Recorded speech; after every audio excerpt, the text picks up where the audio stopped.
தொகுதி மறுவரையை தொடர்பான இந்த மசோதாவில் சட்ட முன்வழிவு இதுவரைக்கும் மத்திய அரசுல சட்ட முன்வழிவு இதுவரை கொண்டு வரவில்லை.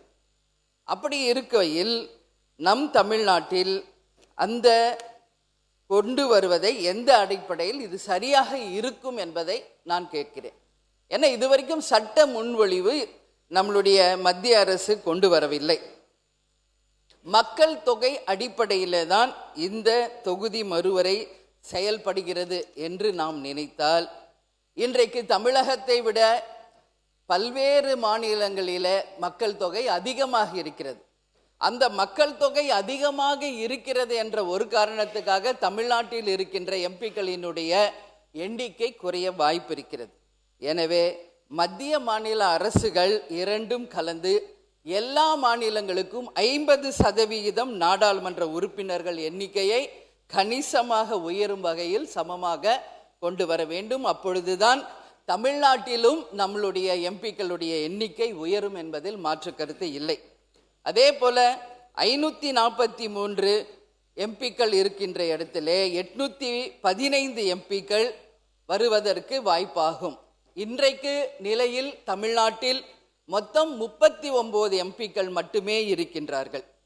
இந்த தொகுதி மறுவரையின் மூலமாக கண்டிப்பாக தமிழ்நாட்டுக்கு 59 எம்பிக்கள் வருவதற்கு வாய்ப்புகள் இருக்கின்றது. அந்த வகையில் 7.2% நம்மளுடைய விகிதாச்சாரம் குறையாமல் நம் மக்களுடைய பிரச்சனையை நாடாளுமன்றத்தில் பேசுவதற்காக உறுதியாக நம் எம்பிக்கள் அங்கு பேச முடியும்.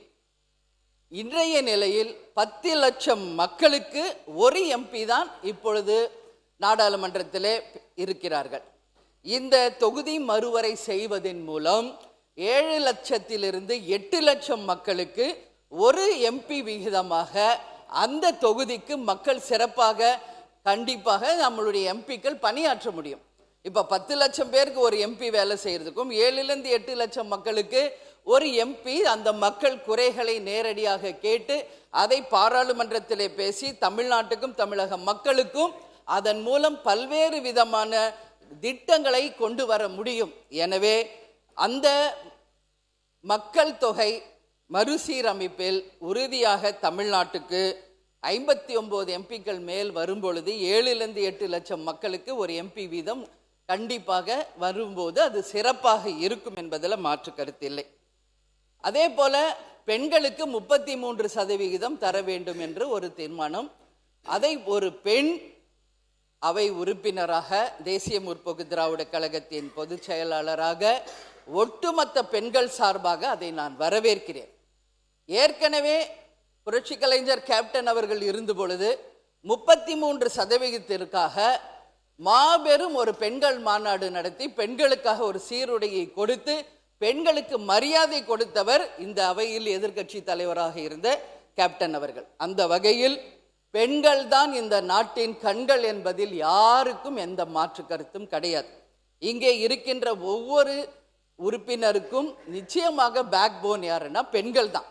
அந்த பெண்கள் நிச்சயமாக அரசியலிலும் கோலோச்ச வேண்டும். இன்னைக்கு எல்லா இடத்திலும் பெண்கள் மிக சிறப்பாக பணியாற்றி கொண்டிருக்கும் பொழுது அரசியலிலும் மிகப்பெரிய அளவில் பெண்களை ஊக்கப்படுத்தும் நம்மளுடைய கட்சிகளுக்கு என்னுடைய நன்றிகளை இந்த நேரத்தில் தெரிவித்துக் கொள்கிறேன்.